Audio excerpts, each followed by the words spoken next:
Азыр бүт Ош шаарында машина мине албай атабыз. Жакшыраак машина минсек доля алышат. Анан карьерлерди, жерлерди бүт ушуларды басып алышкан, бар жогучу. Бул маселе боюнча мына жергиликтүү өкмөттүн өкүлдөрү отурат, мэр отурат, мына мен тапшырма берейин, караңыздар мунучу. Карап сиздердин ишиңиздер да бул жергиликтүү жерде мисалы мафия деп атат, дегендей мындай проблемаларын айтып атышат, сиздер караңыздар. Акча сурап бюрократизм менен заниматься этишпесин. Түйүн эме Улугөмүрзактын өкүл балдары жана милицияда иштеген.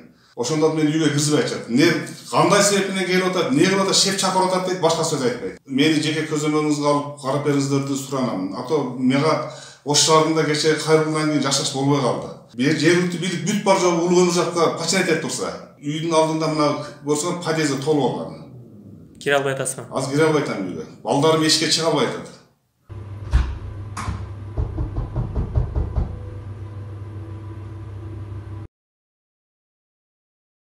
Бизде мынабы Ош шаарында бизде мафия бар да, өтө чоң мафия. Буякта. Бул Сүйүн Өмүрзаков барбы? Сүйүн Өмүрзаков. Ошонун бир тууган укасы Улугөмүрзаков Баткенде кароктоо менен иштен айдалганда мына облус прокуратураданчы. Кайра сиз келгенден кийин кайра ошого пайда алып приказ чыгып келиптир.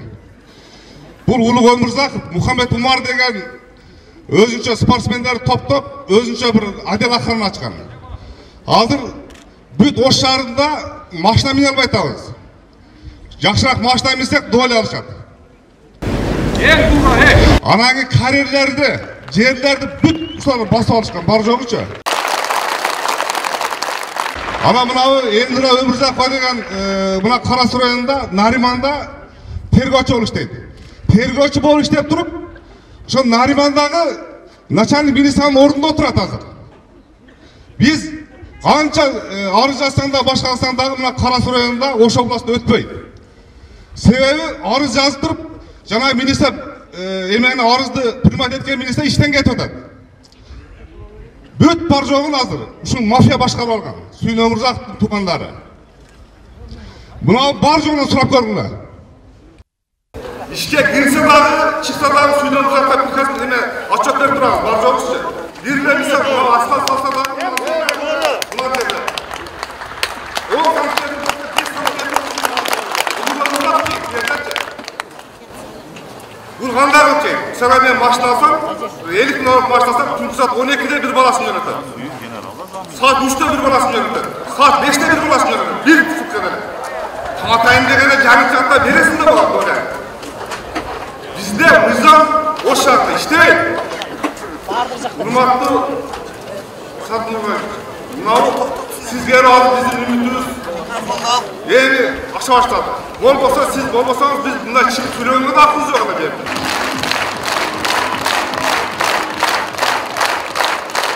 Түшүнүктүү. Эми бул маселе боюнча мына жергиликтүү өкмөттүн өкүлдөрү отурат, мэр отурат, мына мен тапшырма берейин, караңыздар мунучу. Карап сиздердин ишиңиздер да бул жергиликтүү жерде мисалы мафия деп атат, дегендей мындай проблемаларын айтып атышат, сиздер караңыздар. Азыр келди. Карап именно ушу азыркы мырзаны чакырып, проблеманы көтөрүп аткан мырзаны чакырып разбираться эткиле ошого, териштиргиле.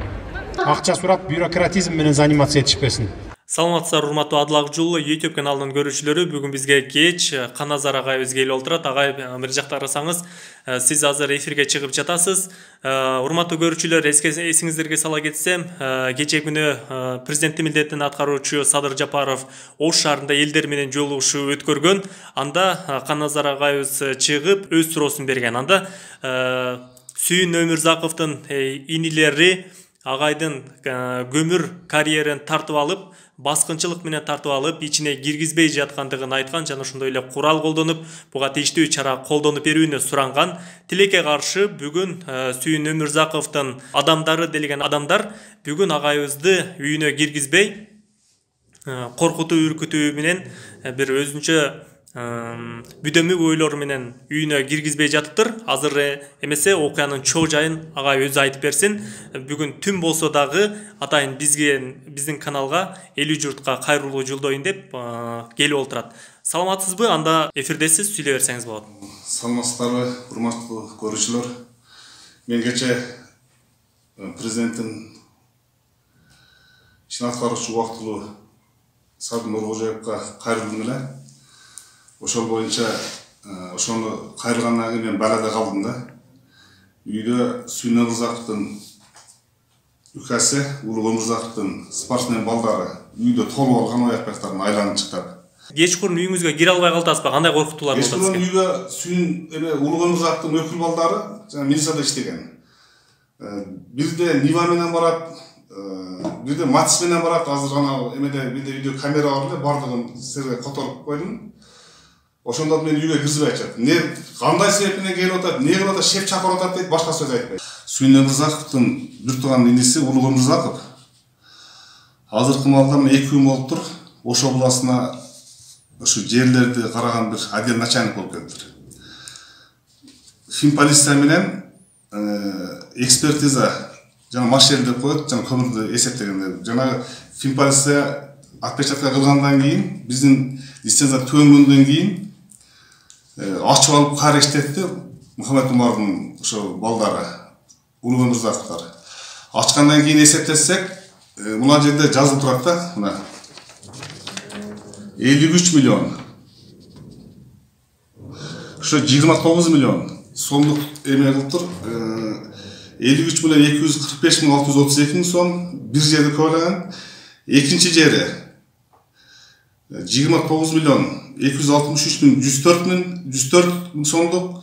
Булар долларга айлантканда 1 миллион 64 миң 628 сом болот экен. Сомго айлантканда 82 миллион 508 миң 736 миң сомду эсептеп чыгып, мына экспертиза. Улуу Өмүрзаков чукуп кеткен жерди, урдап кеткен жерди. Мисалы, мен лицензия суроо бүткөн. Мен дагы көбөлө албайм. Эч ким көбөлө албайт. Лицензия бүткөн деген автоматически жер өкмөткө өтөт. Ушул жерди независимый эксперт келип туруп, мына ушул Улуу Өмүрзаков чукуп кеткен жерди эсептеп чыкканда, мына 82 миллион 508 миң 736 миң сомду лишти Улуу Өмүрзаков төгүш керек. Мынанычы? Мамлекеттен казак. Мамлекетке төгүш керек. Бул эмеге кайрылбайт. Жана бизге түшпөйт. Улуу Өмүрзаковду албаш керек. Эч ким эмес, мамлекетке төгүлсүн деп чыгып атат. Ушуну төктүрө турган орган Обул прокуратурага ушуну көзөмөл органдын начальниги болуп туруп, Улуу Өмүрзаков өзү келип тур азыр. 6 күн болуп тур ишке. Мындайча айтканда карышкыга койго тартып атабыз да. Мына бул факты. Ушуну Улуу Өмүрзаковго төктүрүш керек. Азыр бул жерде дагы бир айта турган нерсе, жанагы Кара Суу районунун экотек инспекциянын биринчи замначальниги Исмаил Абсатар. Тоже булар менен кош экен да. Бунун долясы 15% экен. Себеби бир тууган атасы менен бир туугандын баласы Факыр Исмаилов деген ошол жерде Улуу Өмүрзаковдун касыр болуп турган, кошо иштешип турган. Мунун крышасы ошол Исмаил Абсатар Кара Суу районунун экотек инспекциясынын биринчи замы. Булар бардыгы мындай уюшуп алган да. Эч жака былкылдай албайт. Азыр дагы мына болсо, бул bir 5 aylık da, 5 aylık. Daha 5 aydan beri daha kayılı açacak, daha 1 milyon dolar daha bir şey var. Bunu şu Kara Suu Rayonu Ekotech Inspeksiyası'nın načalnigi zamı menen, İsmail Absattar menen, buna ulgu töleş gerek.